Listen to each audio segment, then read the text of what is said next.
All right, we're going to talk about weaknesses. So we talked about it last week as well. Today we're just continuing on. So just to summarize what I said last week, it's really important to understand where your weaknesses and your opponent's weaknesses are. Because that's where you can target and focus your attack. Usually you're not going to succeed if you try to attack your opponent's strength. That's just the nature of the game. So it's extremely important to understand where the weaknesses are. So today we're going to talk, well, last week we talked about identifying what weaknesses are. And I'll briefly summarize what we did. But first, so I recommend these 3 questions from Argyle. Have you heard of him? Jacob Argyle. He's a very famous author. He wrote the Grandmaster Preparation series, if you've heard it. But he's a very famous, very sought after trainer. But he likes to summarize it into 3 different questions you should always ask yourself. Number 1 is, where are the weaknesses? So if you always ask yourself that, right, you can kind of focus and target where you should be planning to attack. Number 2, which is the worst placed piece? So your worst placed piece in a lot of positional games, the notes are here. Oh, that's the one? This is Vienna game. That's from a couple of weeks ago. Okay, thank you. Sorry. The second question, which is your worst placed piece? So in most positions, usually, if you are not really getting an attack going, the best thing you can do is look for which piece is badly placed. It could just be a rook in the corner, maybe a knight went to the corner or something, or the edge of the board and you need to reorganize your pieces. But that's always a good question to ask yourself. Because if you improve your worst placed piece, usually your position gets much better because you're utilizing a piece that wasn't doing anything. The third question is, what is your opponent's idea or plan? Right, so this is probably the hardest thing for most players, especially newer players. It's like what I find in newer players, they're just looking at what they are trying to do. Right? Oh, I'm going to attack this guy and I don't really care. But sometimes you miss that. Oh, my opponent's actually attacking me too, or he's threatening to do something. So it's good to know what your opponent is trying to do. Once you know what your opponent is trying to do, you can weigh, okay, should I attack him or should I defend first? Yeah, let's give and take. But these are really good questions. So I used to give up this list of like 9 questions to ask, and I found that nobody could follow it. So I find just limiting it to 3 makes it easier. I think it's more effective if you just focus on these 3. Okay. So the next thing we did last time is we talked about what a weakness is. So the main weakness, I guess that probably the number 1 weakness that you always have to be wary of is weak exposed king. So for example, if your king is stuck in the center and you cannot castle, and there's hardly anything in front of, between you and your opponent in front of your king, that could be a problem, right? So we obviously, because the king is the most important piece, you can get checkmated. So number 1 weakness that you have to be wary of is your king in danger? Is your king exposed? So that should be pretty obvious, right? So I'm just going to run through this quickly since we already did it last week. Weak squares is something that most people understand. For example, if you have, like here, there's a nice square for the knight. That's a weak square where your opponent can put something on it. And then the other thing about weaknesses you have to know. If your opponent cannot take advantage of, if you cannot take advantage of the weakness, it's really not a weakness. It's only a weakness if you can do something about it. Right? If you cannot do anything about the weakness, then who really cares? Other things to consider: loose pieces or undefended pawns. So a loose piece, that means it's a piece that's probably somewhere here that you've moved the piece and it's undefended. So newer players tend to play the knight out, and then for some reason they like to play it here. Right? They're just looking, they're hoping that you move your queen away and then a fork, something like that, right? This is a loose piece because it's not defended. And it's not usually a good idea to be moving them and placing them, I guess in the center or more towards the center of the board where it's undefended. Because number one, it can get trapped. Number two, you might be able to attack it and attack something else. Right? Or you can attack it and gain a tempo. Right? So these are problems. And I'll show a game where one of the grandmasters took advantage of the other grandmaster's piece that was kind of on the edge of the board and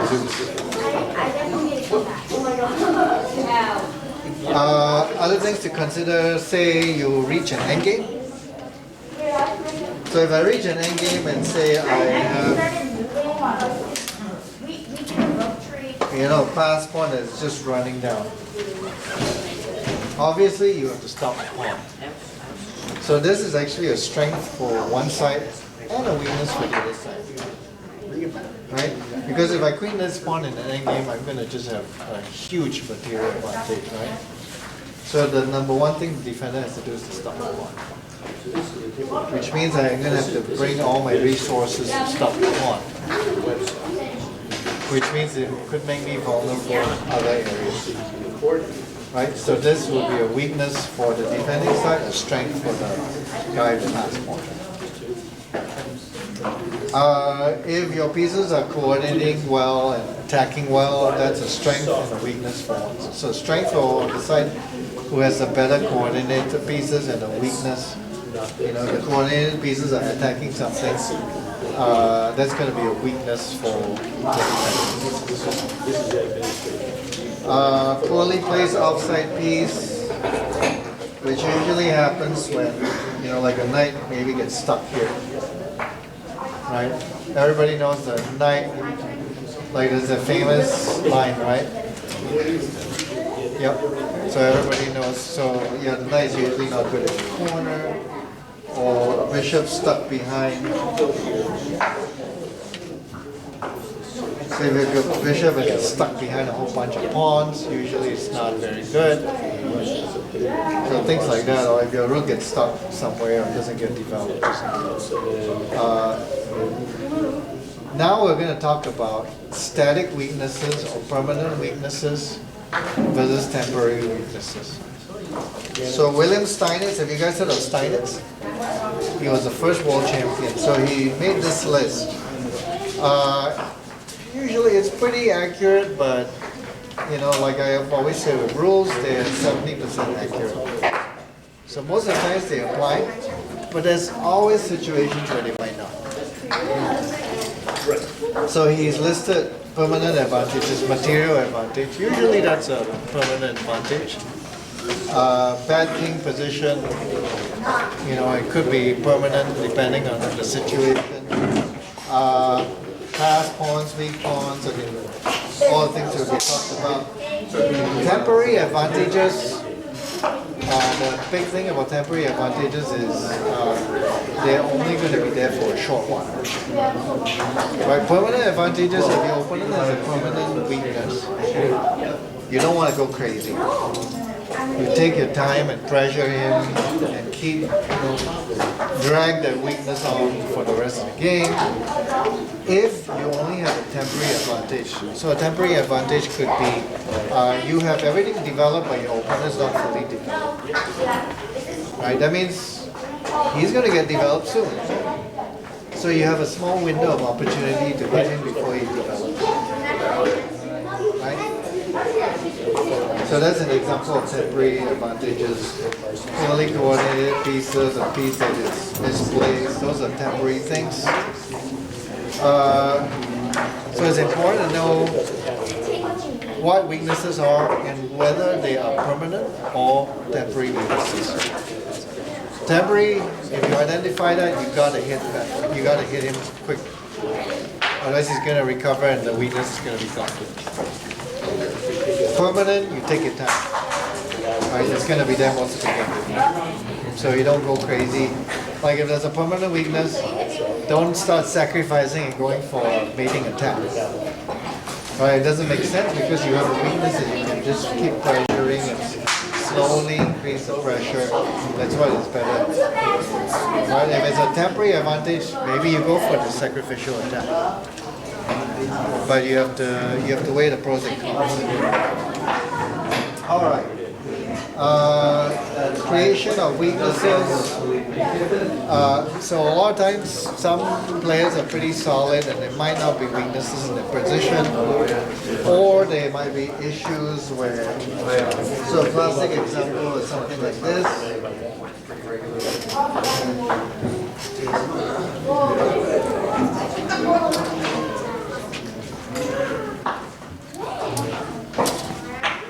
So this happens in a lot of, like say, Sicilians. You have a weakness here. So most of these weaknesses are because there are no pawns defending that square. Whereas the pawn is here, then that's not a weakness. But since the pawn is here, this can be taken advantage of with other pieces, right? So let's say we take this away.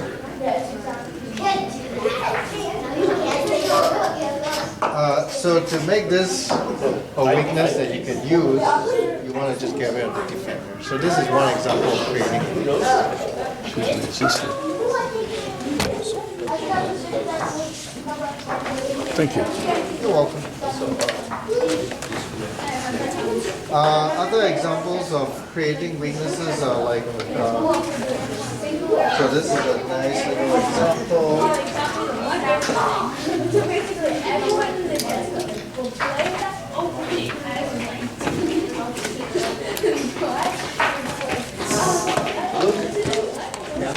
After the class, we're gonna give him a little test to Eli, okay? Yeah. Yeah. Okay. We're gonna test you, Eli. There's gonna be a test, so you gotta pay attention, okay? You're putting too much pressure on him. I'm messing with you, buddy. You're doing good. Just continue.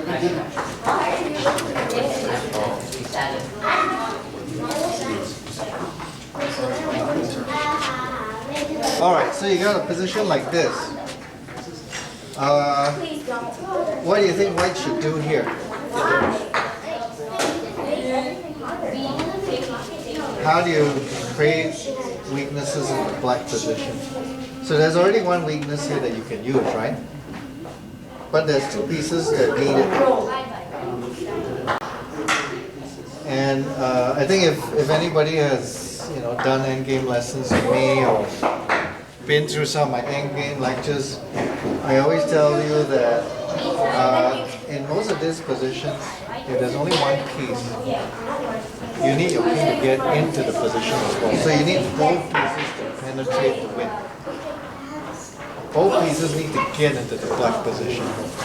So if you only have one square, right? If I play my knight here, it's just going to play bishop here, and might not be that easy to penetrate.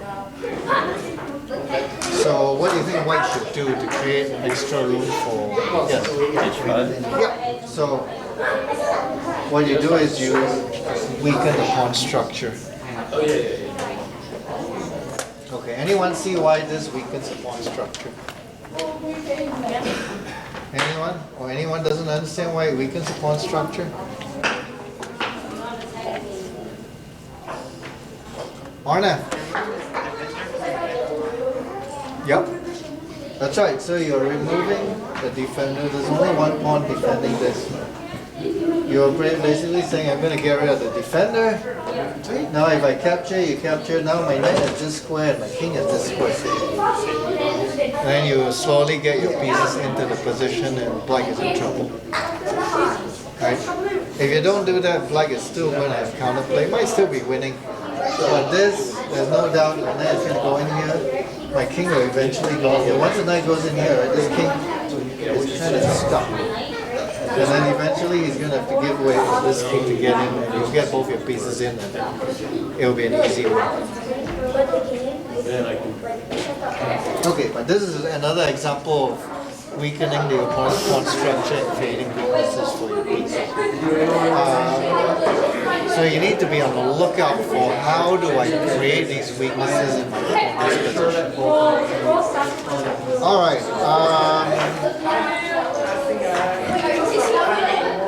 I guess here's a famous. So this is a little bit more complicated, but this was a very famous game. Anybody heard of the Fischer-Spassky World Championship match? I think most people here should have known about it and might have seen this game. This is like the most famous, I think, game that, I guess Americans should know, right? In general, because he was the first American or U.S. player who won the World Championship. The results. Actually, he's still the only U.S. national to win.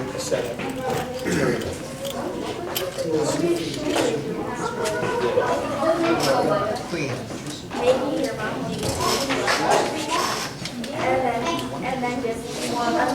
Did you watch it when you were in Singapore? I was just a kid. I was a baby. Oh no, I was 4 years old. I could have watched it, but I was just a little kid. But I remember playing through this game in the 80s. So this is game 6 of the World Championship match. So Fischer was white. Huh? Fischer is white. Yes. It's famous for a few reasons. Number one, Fischer did not play e4, right? He was known as a e4 player. The second thing was he opened with c4, but he transposed it the queen's gambit to pawn. And Fischer never played d4.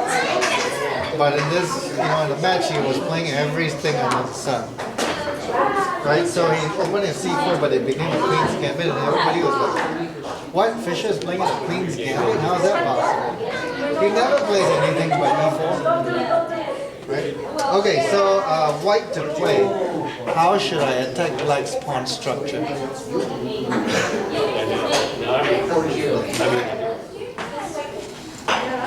You know? What do you think? You want to take the pawn here? With the bishop? Oh, okay. But then what happens if you get pinned? What do you think will happen? So I play bishop takes pawn. Remember the bishop is now in front of the queen. Right? So that might be a problem. But how would you weaken the black pawn structure here? E4. Yep. So he played e4.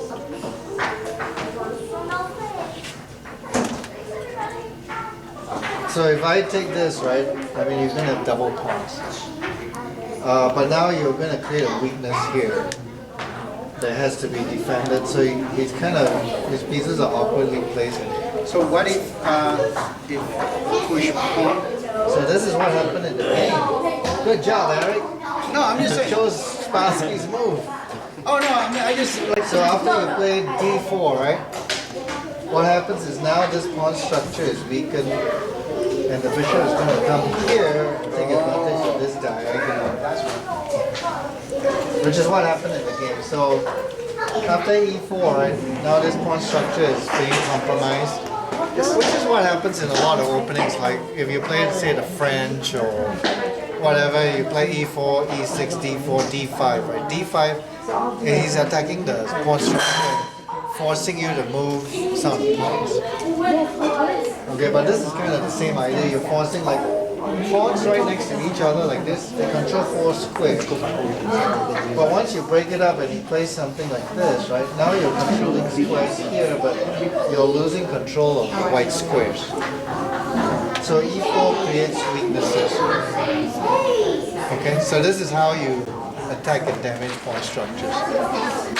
And you always look for the pawns that are really good, and then you try to attack them and break them up. Alright, and the game continued. F4. Well, I mean, this pawn's never going to push. So what you want to do is you want to prevent him from playing here and solidify his position. And Fischer is also going to play e5 to... So that's the other thing you can do with weaknesses. You need to fix the weakness. So if you don't fix this weakness, I play here, and then it might not be a weakness anymore. It's still a weak light square, but if your bishop comes here now, you're not really hitting the player. So if you didn't play f4, say you play here, right? Say I defend this. If I end up putting my king in and playing something like this, right? Yeah, the bishop is really nice here, but there's nothing to attack.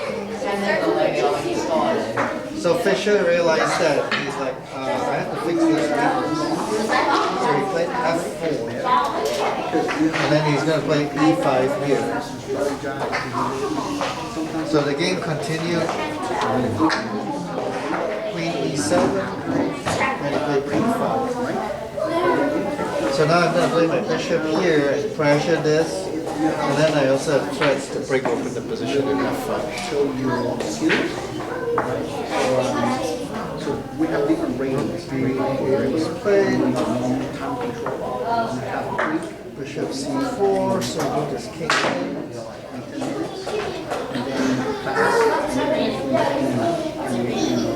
He plays thing over here, so he's now hitting this with 2 pieces. Spassky playing here.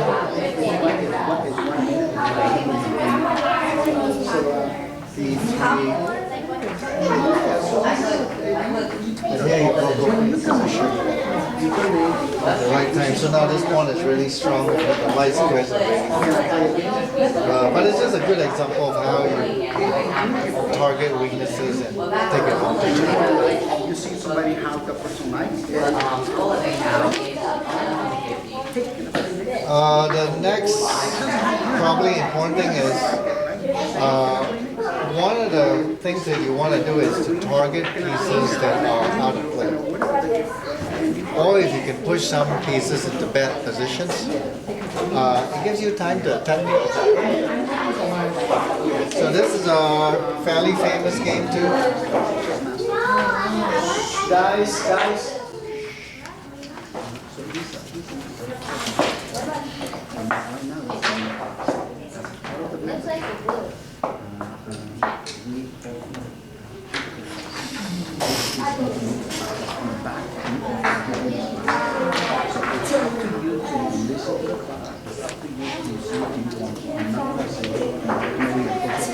So this was played between Botvinnik.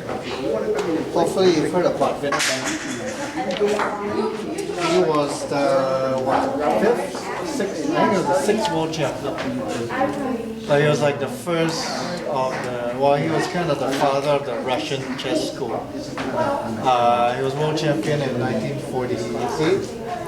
And I guess he was world champion a few times because he kept losing the title and then he win it back, lose it, win it back a few times. And then finally he got too old and he stopped. But he's clearly a legendary player, and most Russians have a lot of respect for him because of the, he's, like I say, he's the father of the Russian chess school. And probably most of you know it, the Russians dominated chess from the late 40s all the way up to the maybe 2000, early 2000s. Now, I mean, there's still some strong Russian players, but not as many. But back then, it was like the top 2 or 3 players of Russians. All right, so here, so this was from the 1940 USSR championship. And white just played knight to b4. So what do you think Botvinnik missed here? Lilienthal is white, Botvinnik is black. So what do you think white should do?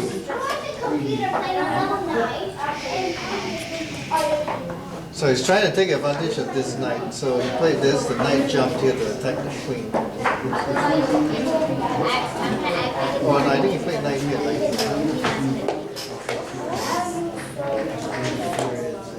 But what do you think white should do to take advantage of it?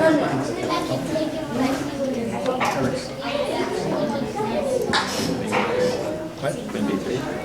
Queen to b3. That's a decent move. Then he's going to play here. And then I'm going to reroute my knight. Right? So I'm going to get, I've created an outpost for the knight.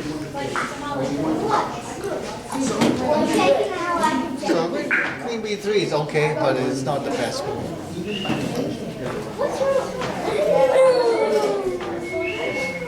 So in positional play, there are ways of trying to harass the knight and restrict its movement. So if you look at this position, you want the knight. So if I'm definitely going to play a5 suit, and then I want to get my knight here and here, right? So you must stop the knight from going here. Any ideas? Huh? Queen d2. Yep, queen d2 is the best move. So it's a weird square for the queen. It looks like it's blocking the bishop, right? But queen d2 can be played because you are actually going to put the bishop here. So if I'm going to put the bishop on b2, it's okay to play queen d2, but usually you don't play queen d2. Right, but here, so white figured out, oh wait, my bishop is going to go to b2, so d2 is an okay square for the queen. So knight is under attack, he played a5. Now black plays a3, the knight is come back here, and then he plays d4. So this is one of the ways of slowly cornering the knight. Right, so the knight on a6 wanted to go to c5, but then you played b4. So now this knight is really badly placed here. And how many moves is it going to take for him to get it? He's going to have to waste 1, 2, 3, 3 moves to get it back into the game. So this is a temporary problem, but now white can strike. So you have one piece out of the game. This bishop is kind of stuck behind this pawn because this pawn is a wedge in the position. Right, so black pretty much has two pieces that will take a while to get into the game. You need to get the knight here, this bishop has to probably go there and figure out how to get back into the game. Right, so let's see what white did. But when you play chess, you're looking for these sort of things. How do I push my opponent's pieces to awkward positions? Once again, the awkward positions, that's when you get struck.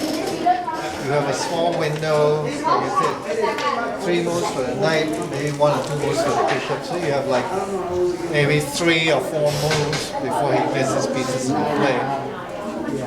So if you can start getting all the pieces active, so they're stuck on the queen side. Now you want to attack the king side, right? You want to attack the king side before he gets his pieces back into the game.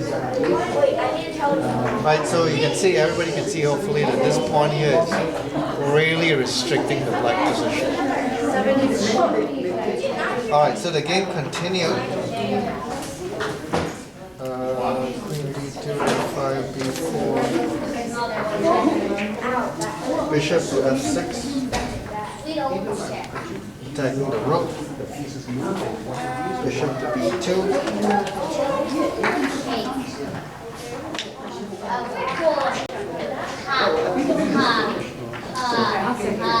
So black is just having some problems figuring out where to put his pieces.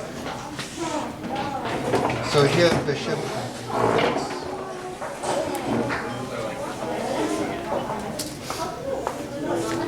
So again, when I have, potentially 4 or 5 pieces I can use to attack, these 2 pieces are just a little bit out of play.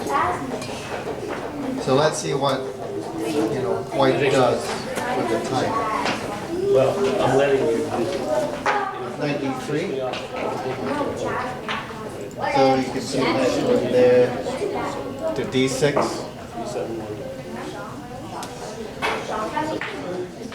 A4. Not sure why he played his move. Doesn't really do a lot. Probably needed to get the rook over and start getting his pieces over. But I think he might have underestimated how quick white was going to get his pieces to the king side. Rook A to C1. Reason why I'm playing here is just in case black can play C6 to free himself. It does create some weaknesses on the weak D6 pawn, right? And I can jump knight here and here, but at least it frees up the black game a little.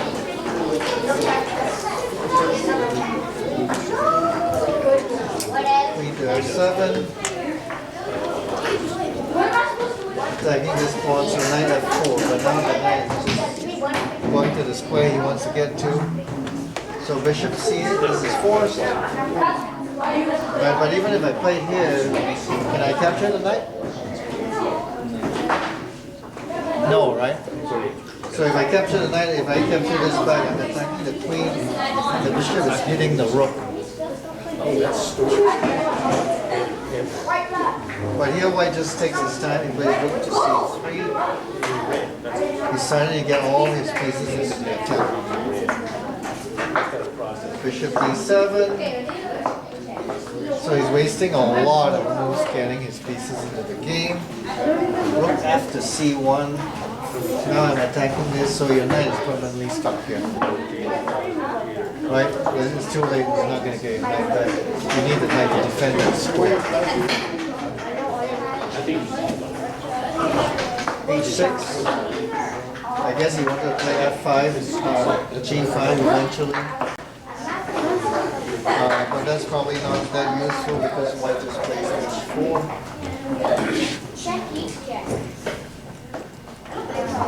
Rook to A7. He's really lost for moves now. He's just trying to hold everything together. H5. So this is a classic way of fixing weaknesses. This was a weakness, but down here I could have played G6 eventually, but I played H5 and fixing this where I can now put my knight in here, or maybe other pieces too. But yeah, not only do you have to identify the weakness, but you have to fix it because black can play G6 or G5 and not have the weakness anymore. Alright. So here he just plays rook to A8. I guess he really doesn't know what to do. Rook to E3. So he's starting to attack here. Again, now the knight can really jump in. King H7. Rook C to C3. You're just slowly starting to get all your pieces in. Like I said, black is just tied down to defending all these. His piece is totally out of the game. Rook to B8. Queen to D3. Hitting the knight. Rook to A8. Knight to G6.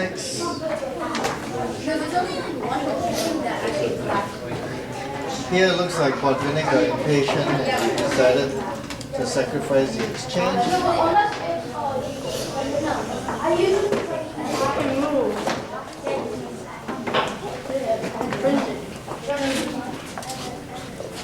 Click back on right there. Check. Just want to grab the. Obviously, I'll be taken because of the same trick. Unlikely, but I'll try. Now, white identifies the next weakness. which is this pawn. So this pawn is a weakness because of. What do you guys think? Why is it a weakness? Is it? Yeah. So the queen is pinning the pawn to the king. Right, so the pawn gets moved. So you can now hit the pawn.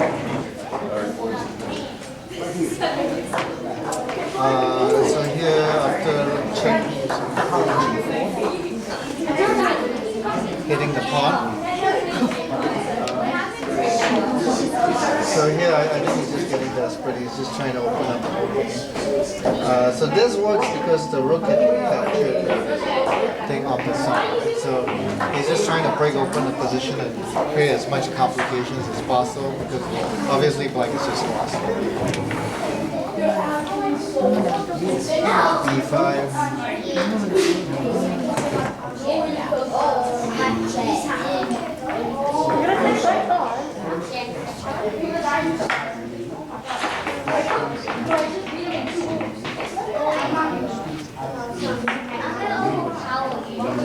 So finally he gets his knight in some activity with the knight, but I mean, he's already in deep trouble on the king side.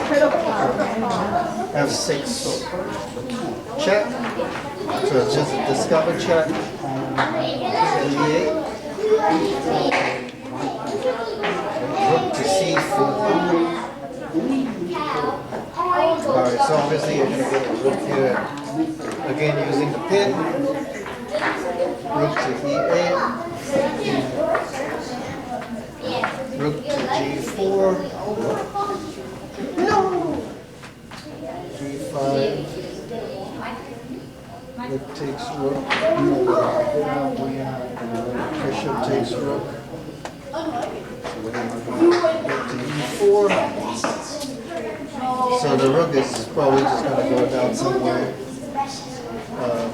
You know, you take this is the bishop, right? So you're in deep trouble. So again, it's going to get 6. Rook to E7. G6. And yeah, I mean, if you exchange queens, it's totally winning, right? But I think Lilienthal wanted to just finish him off. He was like, I have a mate attack. There's no reason to exchange any pieces.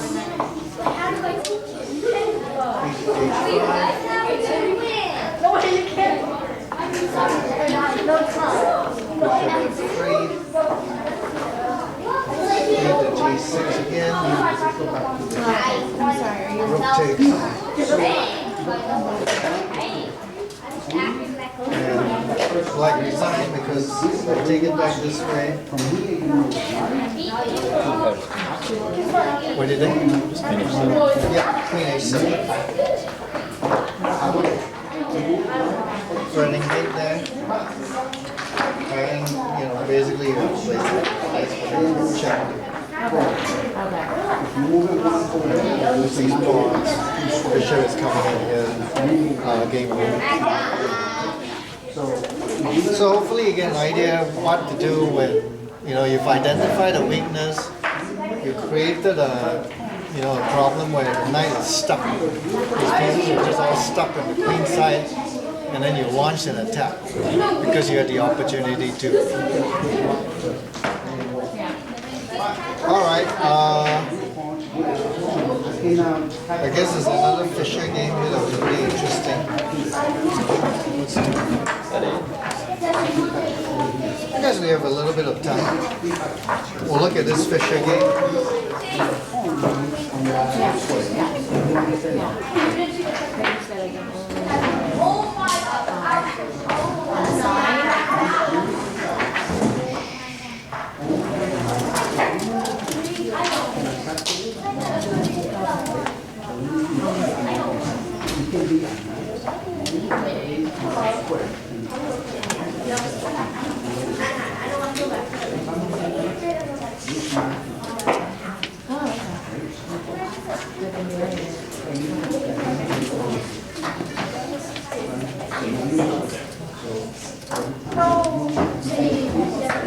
So this is a classic Sicilian position.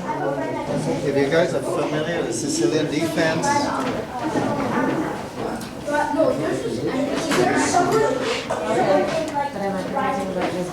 So in a lot of these games, once you get a dominant, this is called a dominant minor piece. The knight is much better than the bishop, right? No arguing that. Once you get a position like this, this is a long-term, it's a static advantage, right? Like we've talked about, it's a permanent advantage, it's never going to go away. Right? Obviously, we don't want to take the bishop, right? Nobody's going to do that. Hopefully none of you here, right, will do that. At the master level, this is pretty much a strategically winning position. So if you watch masters play when this happens, pretty much black is not going to be able to do anything. White is just going to keep pressing and pressing. And if anybody follows Magnus Carlsen, that's what he likes to do. He gets these advantages, and then he just torches and torches the other guy. And all these, I mean, even these super GMs, they just cannot defend these positions against him. So the key is this. White pretty much has a noose around you. It just keeps tightening it slowly. The great thing is, if one plan doesn't work, you just switch plans.